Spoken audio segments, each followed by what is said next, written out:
Hi friends, எல்லாருக்கும் வணக்கம். Santa's YouTube சேனலுக்கு உங்களே அன்புடன் வரவேற்கிறேன். நான் உங்கள் சாந்தகுமார்.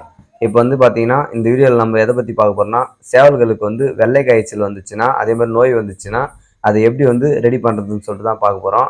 அதுக்கு முன்னாடி நம்மளை சப்ஸ்கிரைப் பண்ணிவிடுங்க. அப்படியே கூட இருக்க பெல் ஐக்கனை டச் பண்ணிவிட்டு ஆளுன்றதையும் டச் பண்ணிவிடுங்க.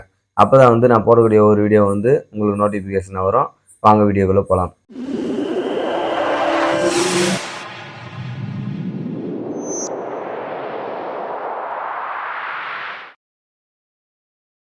இப்போ பார்த்தீங்கன்னா வெள்ளை காய்ச்சல்ன்றது பார்த்தீங்கன்னா ஒரு நோய் மாதிரி தான் வரும். அந்த நோய் நம்மளால தான் வரும். ஏன்னு பார்த்தீங்கன்னாக்கா அந்த வெள்ளை காய்ச்சல் நோய்ன்றது ஸ்டார்டிங் ஸ்டேஜ் எந்த மாதிரி வரும்னாக்கா நம்ம சளி பிடிச்சின்னு அப்படி அப்படியே அடுத்தடுத்து வெள்ளை காய்ச்சலாக மாறி வந்துடும். இதுதான் ஸ்டார்டிங் ஸ்டேஜ். இப்போ இப்போ மெயினான விஷயம் ஃபஸ்ட்டு சொல்லிடுறேன், கேட்டுங்க. யாரும் வீடியோ ஸ்கிப் பண்ணாதீங்க. ஏன்னு கேட்டிங்கனாக்கா நம்ம என்ன மேட்ரு சொல்ல வரன்றது நீங்கள் வீடியோவை ஸ்கிப் பண்ணாமல் பார்த்தா தான் புரியும். நீங்கள் பாதியில் பார்த்தீங்கன்னாக்கா நான் ஒரு மெடிசன் சொல்லுவேன், அதுதான் மெயினான மேட்டர்னு சொல்லிட்டு நீங்கள் பார்த்துட்டு போயிடுவீங்க. ஆனால் அது எத்தனை வாட்டி கொடுக்கணும், எப்போல்லாம் கொடுக்கணும், அது எந்த மாதிரிலாம் கொடுக்கணுன்றத நீங்கள் வீடியோவை ஸ்கிப் பண்ணாமல் ஃபுல்லாக பார்த்தா தான் புரியும். எப்பவுமே நம்ம கூட படம் போயிட்டு பார்த்தோன்னா கூட எப்படியாவது லாஸ்ட்டாக போய் பார்த்தோன்னா படம் புரியாது. ஃபஸ்ட்லேருந்து பார்த்தா தான் இன்ட்ரெஸ்ட்டாகவும் இருக்கும், அதே மாதிரி புரியும். அதனால் நீங்கள் வீடியோ ஸ்கிப் பண்ணாமல் பாருங்கள். ஏன்னா மெயினான விஷயத்தை பற்றி தான் நான் இப்போ சொல்லியிருப்பேன். தேவையில்லாதெல்லாம் எதுவும் பேசியிருக்க மாட்டேன். அதனால் உங்களுக்கு சேவலை பற்றி இப்போது இந்த வெள்ளை காய்ச்சல் வந்துச்சுன்னா அதை பற்றி கிளீனாக உங்களுக்கு அதை எப்படி ரெடி பண்ணணும், ஸ்டெப் பை ஸ்டெப்பாக முதல் நாள்னா கொடுக்கணும், 2வது நாள்னா கொடுக்கணும், 3வது நாள்னா கொடுக்கணும், எந்த மாதிரி தீவனம் கொடுக்கணும், அது மொத்தமே கிளீனாக சொல்லுவேன். அதனால் கொஞ்சம் டைமிங் எக்ஸ்ட்ரா ஆனாலும் நீங்கள் இப்போ பார்க்கறதுக்கு டைம் இல்லைனா கூட வீடியோவை நீங்கள் ஃப்ரீயாக இருக்குது பார்த்தீங்களா வீட்டில், அந்த மாதிரி டைமில் கூட பாருங்கள். அப்படி இல்லையா, எப்போ உங்களுக்கு டைம் கிடையாது வீடியோ சேவ் பண்ணி வச்சுக்கின்னு பாதி வீடியோ பார்த்தீங்கன்னா மிச்சம் அப்படியே கட் பண்ணி வச்சுட்டு மறுபடியும் தொடர்ந்து வீடியோவை பாருங்கள். அப்போ தான் உங்களுக்கு புரியும். ஓகேங்களா? இப்போது வெள்ளை காய்ச்சல் ஃபஸ்ட்டு ஸ்டார்டிங்கில் எப்படி வரும்னு பார்த்தீங்கன்னாக்கா, நம்ம கூண்டில் போட்டு சரியாக தீனி வைக்கலனாக்கா, அந்த மாதிரி தீனி வைக்காத அப்படியே சேவலை கண்டுக்காமே விட்டு எத்தனாவது தீனி போட்டுனுக்குது, அந்த மாதிரி பண்ணனாலும் வெள்ளை காய்ச்சல் வரத்துக்கு வாய்ப்பு இருக்குது. அடுத்தது பார்த்தீங்கன்னா சளி பிடிச்சிரும் கோயிலுக்கு. இப்போது இந்த மழை டைமில் கிளைமேட் மாறிடுது. சளி தான் ஃபஸ்ட்டு ஸ்டார்டிங் ஸ்டேஜே சளியினால் தான் வெள்ளை காய்ச்சலாகவே மாறி வர்றது. நோய், வெள்ளை காய்ச்சல் அந்த மாதிரிலாம்.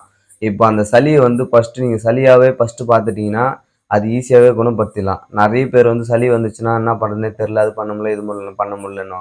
அது நான் வேறு வீடியோ ஒன்று போடுறேன். இப்போதைக்கு வேறு ஒரு ப்ரோ ஒருத்தர் கேட்டுருந்தார், இந்த மாதிரி வெள்ளை காய்ச்சல் எனக்கு வீடியோ போடுங்க ப்ரோ, அதுக்கு என்ன மருத்துவம் அதுன்னு சொல்லிட்டு எனக்கு சொல்லுங்கன்னு கேட்டது. இப்போ மெயினாக வெள்ளை காய்ச்சலையாவது நம்ம வீடியோ போடுறோம், அதை ஃபஸ்ட்டு பார்ப்போம். அடுத்து நான் உங்களுக்கு சளிக்கும் வேறு நோய் பற்றியும் அது அடுத்த வீடியோவில் நம்ம பார்க்கலாம். இப்போது இந்த வெள்ளை காய்ச்சல் ஃபஸ்ட்டு ஸ்டார்டிங்கில் சளி அப்படியே சளி இருக்க சொல்ல வெள்ளை வெள்ளையாக பாத்ரூம் போவோம். அந்த வெள்ளை வெள்ளையாக அது ஸ்டார்டிங் ஸ்டேஜ். அதுக்கப்புறம் அப்படியே கொஞ்சம் கொஞ்சமாக வெள்ளை வெள்ளையாக இருக்கிறது கொஞ்சம் காய்ச்சல் மாதிரி மாறி பச்சை கலரில் பச்சையாக காய்ச்சலாக போகும். பச்சை கெட்டியாகவும் கொஞ்சம் இதுவாக போனால் அதெல்லாம் வெள்ளை காய்ச்சல் நார்மல் தான். நீங்கள் பச்சை கலரில் அப்படியே பச்சை கீழே பாத்ரூம் போச்சுன்னா இலை எப்படி இருக்கும் அந்த கலர் பச்சை கலரில் பாத்ரூம் போகும். அந்த மாதிரி ஃபஸ்ட்டு அதான் வெள்ளையாக வரும், வெள்ளையாக மாறி அப்படியே பச்சை கலரும் வெள்ளை கலரும் அப்படியே கலந்து அதுக்கப்புறம் லாஸ்ட்டாக பச்சை கலராக பாத்ரூம் போக ஆரம்பிக்கும். பொட்டையாக இருந்தாலும் சேவலாக இருந்தாலும் சரி. இது மேக்ஸிமம் பொட்டை கோழிங்களை விட சேவல், பெரிய சேவலுங்க, வெட்டை சேவலுங்க, இந்த மாதிரி கோழிங்கெலாம் வெள்ளை காய்ச்சலே மெயினாக வரும். மிச்சதெல்லாம் ஓரளவுக்கு தாக்கு பிடிச்சிடும். நீங்கள் எல்லாம் அதனால் தாக்கு பிடிச்சதுன்றதுனால மிச்சத்தையும் இதுவாக விட்டுறாதீங்க. மெயினாக சேவலுக்கு வரும், பொட்டைங்களுக்கு எல்லாத்துக்குமே வரும். இப்போ இந்த வெள்ளை காய்ச்சல் நம்ம எப்படி குணப்படுத்தலான்னு பார்த்தீங்கன்னாக்கா, நம்ம ஃபஸ்ட்டு நாள் இந்த கியா நெல்லி தழை, குப்பைமணி தழை, அதுக்கடுத்து பார்த்தீங்கன்னா துளசி இலை, அடுத்ததாக பார்த்தீங்கன்னா பப்ளி இலை, இது 4 எடுத்துங்க. வேப்ப இலை, இது 5 ஐட்டம் இலை மாதிரி ஐட்டத்தை 5 ஐட்டம் 5 ஐட்டம் எடுத்துங்க. அடுத்தது பூண்டு, வெள்ளை இது வெங்காயத்துலேயே சின்ன வெங்காயம் பார்த்தீங்களா, அது எடுத்துங்க. ஏன்னா பெரிய வெங்காயம் போட்டால் போடலாம், தப்பு கிடையாது. ஆனால் சின்ன வெங்காயத்தில் நிறைய நார்மலாகவே சேவல் கோழிங்களுக்கு கொடுத்துன்னு வரலாம். அதனால் சின்ன வெங்காயம் எடுத்துக்கங்க. சின்ன வெங்காயம், பூண்டு, அதுக்கப்புறம் மிளகு, சீரகம், மஞ்சள், இது மொத்தத்தையும் எடுத்து மிக்சியில் போட்டு நல்லா தண்ணி ஊற்றி அரைச்சிடுங்க. ஃபஸ்ட்டு நீங்கள் கியா நெல்லி இலை, பப்ளி இலை, துளசி இலை, அப்புறம் வேப்ப இலை, இது எல்லாத்தையும் ஃபஸ்ட்டு அரைச்சிடுங்க. தண்ணி ஊற்றி க்ளீனாக நல்லா அரைச்சிட்டிங்கன்னா கொயன்னு அரைச்சிட்டு, கொஞ்சம் கொயன்னா ரொம்ப தண்ணியாக அரைச்சிடாங்க, கையில் பிடிச்சா உருண்டை மாதிரி ஆகணும், அந்த மாதிரி அரைச்சிக்கோங்க. அரைச்சிட்டு அது என்ன பண்ணுறீங்கன்னாக்கா காலையில் 3 உருண்டை நம்ம சுண்டக்காய் இருக்குது பார்த்தீங்களா, அந்த சைஸில் வந்து 3 உருண்டை, காலையில் 3 உருண்டை, சாயந்தரம் 3 உருண்டை. இதுக்கெல்லாம் வந்து நீங்கள் எக்ஸ்ட்ராவே போட்டாலும் வந்து எந்த பிரச்சனையும் கிடையாது. கோழி சேவலுங்களுக்கெல்லாம் எதுவுமே ஆகாது, எந்த எஃபெக்ட்டும் கிடையாது. ஏன்னா நாட்டு மருந்தை பொறுத்த வரைக்கும் நீங்கள் வந்து உணவே மருந்து, மருந்தே உணவுன்ற மாதிரி தான். நீங்கள் வந்து 3 உருண்டை அதான் சாப்பிட்ற மாதிரி, அது நார்மலாக வந்து இதே சாப்பாடு மாதிரி வந்து காலைல சாயந்தரம் கொடுத்துருங்க.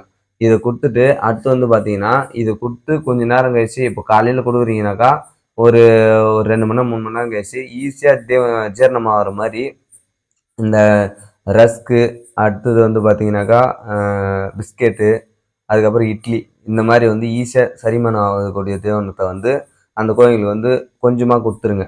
கொடுத்துட்டு காலையில் ஒரு முறை, சாயந்தரம் ஒரு முறை வந்து இந்த நம்ம அந்த மருந்து அரைச்சி வச்சுருக்கோம் பார்த்தீங்களா, அந்த தயாரெலாம் போட்டு வந்து காலையில் சாயந்தரம் கொடுத்துருங்க. அப்படி நீங்கள் வெளியே இருக்கிற கோழிங்களுக்கு கொடுக்கணும் அப்படின்னாக்கா, நம்ம தீவனத்தில் அரிசியோ இல்லை கேவுரு கம்பு எது இருக்குதோ அதில் கலந்து வச்சிடலாம். அந்த மாதிரி நார்மலாக இருக்கிற கோழிங்களுக்கு கூட கலந்து வைக்கலாம். சும்மா இதுவாக இருக்கிற கோழிங்களுக்கு எல்லா கோழிக்குமே போடலாம். மெயினாக வெள்ளை காய்ச்சல் வந்து போய் 3 நாள் தொடர்ந்து காலையில் சாயந்தரம் 3 நாள் தொடர்ந்து போட்டுனாங்க, தீவனம் வந்து ஈஸியாக செரிமானம் ஆகிற மாதிரி வச்சுனேவாங்க. இதுக்கு அடுத்தது என்ன பண்ணுறீங்கன்னு பார்த்தீங்கன்னாக்கா, இந்த டாக்ஸிம் இன்ஜெக்ஷன் வந்து எதுக்குன்னு பார்த்தீங்கன்னாக்கா, சேவல் வந்து டல்லாக இருக்கும், ஜுரம் வந்துடும், கொஞ்சம் டல்லாக தெரியும். அதனால் வந்து டாக்ஸிம் இன்ஜெக்ஷன் வந்து ஒன்று போட்டுருங்க. இப்போது ஒரு ஒன்றுனா ஒரு 1 ml போட்டுருங்க. ஏன் சொல்கிறேன்னாக்கா, டாக்ஸிம் இன்ஜெக்ஷன் வந்து ஈஸியாக வந்து சேவல் உடம்பு சரியில்லாம் சரி, சளிக்கும் கேட்கும், 2வது இந்த வெள்ளை காய்ச்சலும் கேட்கும் அது. அதனால் வந்து டாக்ஸிம் இன்ஜெக்ஷன் 1 ml வந்து நைட்டில் போட்டுருங்க. போட்டிங்கன்னா இப்போ இந்த மாதிரி வந்து 3 நாள் காலையில் சாயந்தரம் அந்த மாதிரி வந்து 3 நாள் கொடுத்துனே வாங்க. 3 நாளுமே வந்து இன்ஜெக்ஷன் வந்து ஒரு 2 நாளைக்கு போட்டு விடுங்க. அதே மாதிரி வந்து பார்த்தீங்கன்னா, டாக்ஸிமில் டேப்லெட் வரும். இன்ஜெக்ஷன் போட தெரில எனக்குனாக்கா டாக்ஸிம் டேப்லெட் வரும். அதை எடுத்துன்னு வந்து டாக்ஸிம் டேப்லெட்டை 4ஆக வச்சுட்டு நைட்டு ஒரு 3 நாள் 4 நாளைக்கு வந்து போடுங்க. அதே மாதிரி நார்மலாக இருக்கிற கோழிங்களுக்கு போட்டாக்கா நீங்கள் வந்து 2 வேலைன்றது ஒரு வேலையை கூட கலந்து வச்சிடலாம். இல்லை தண்ணியில் கூட தண்ணியில் வச்சாக்கா வந்து அவ்வளோ வந்து பத்தாது, தீவனம் பத்தாதுன்னா தண்ணி ஃபுல்லாக குடிக்காதனால வேஸ்ட்டாக போகும். நீங்கள் வந்து தீவனத்தில் கலந்து வச்சுருங்க ஒரு 3 நாளைக்கு ஒரு முறை. அதே மாதிரி இந்த மாதிரி இந்த நம்ம அரைச்சி வச்சு இந்த மருந்து வந்து நீங்கள் வந்து மாதத்தில் ஒரு நாள் தொடர்ந்து எல்லா கோழிங்களுமே கொடுத்துன்னு வந்தீங்கன்னாக்கா, கோழிங்க அவ்வளோ சீக்கிரத்தில் நோயே வராது. பக்காவாக வந்து இந்த மருந்து இது வந்து நார்மலாக வந்து நாட்டு மருந்து வந்து எப்போவுமே நல்லா கேட்கும். கோழிங்களுக்கு எந்த ஒரு எஃபெக்ட்டும் கிடையாது. இங்கிலீஷ் மெடிசன் எவ்வளோ யூஸ் பண்ணுறோமோ சேவல் வந்து ஈஸியாக ரிக்யூர் ஆகி வரும். ஆனால் வந்து பிற்காலத்தில் வயசு ஆக அதுங்களுக்கு வந்து ஃபால்ட்டு காமிக்கும். அதில் வந்து நாட்டு மருந்து யூஸ் பண்ணுறது ரொம்ப நல்லது. நீங்கள் நாட்டு மருந்து வந்து தொடர்ந்து நீங்கள் 3 நாள் 4 நாளாக எக்ஸ்ட்ரா போட்டாலும் எந்த ஒரு ஃபால்ட்டும் கிடையாது. நம்ம உணவு சாப்பிட்ற மாதிரி தான் அது நல்லது. நீங்கள் மாதத்துக்கு ஒரு முறை நல்லா இருக்கிற கோழிங்களே கூட மாதத்துக்கு ஒரு முறை போட்டுக்கினே வந்தீங்கன்னாக்கா கோழிங்களுக்கு வந்து அவ்வளோ சீக்கிரத்தில் நோய் அட்டாக் ஆகாது. நம்ம இந்த ஆர்டிவிகே இந்த தடுப்பூசி எல்லாம் போடுறோம் பார்த்தீங்களா, அந்த தடுப்பு மருந்து மாதிரி தான் இதுவும் வந்து அதுக்கு தனியாக. இப்போ நார்மலாக இருக்கிற கோழிங்களே நிறைய இப்போ வெளியே விட்டிங்கன்னா கோழிங்க மேக்ஸிமம் நிறைய தேவையில்லாத இதுவெல்லாம் போயிட்டு கடிக்குதுன்னு இந்த புல்லு அதெல்லாம் வந்து நிறைய சாப்பிடும். அதுங்களுக்கே தெரியும் புல்லு அந்த மெயினான வந்து இப்போ ஒரு மெயினான இது வந்து சாப்பிடுச்சுனாக்கா அதுக்கு அந்த நோய் எதிர்ப்பு சக்தி ஈஸியாக வந்து அதிகரிக்கும். நம்ம ரிங்கில் கூண்டிலே போட்டு வளர்க்குற கோழிங்களுக்கு அந்த மாதிரி வந்து நம்ம நேச்சுரலாக கொடுக்க முடியாது. அதுக்கு வந்து இன்ஜெக்ஷன் தான் போடணும் நம்ம. ஓகே ஃப்ரெண்ட்ஸ், இந்த வீடியோ வந்து உங்களுக்கு பிடிச்சிருக்குன்னு சொல்லிட்டு நான் நம்புகிறேன். இந்த வீடியோ எப்படி இருக்குன்னு சொல்லிட்டு கமெண்ட் பண்ணுங்கள். அதே மாதிரி நெக்ஸ்ட் வீடியோ என்ன போடலான்றதையும் கமெண்ட் பண்ணுங்கள்.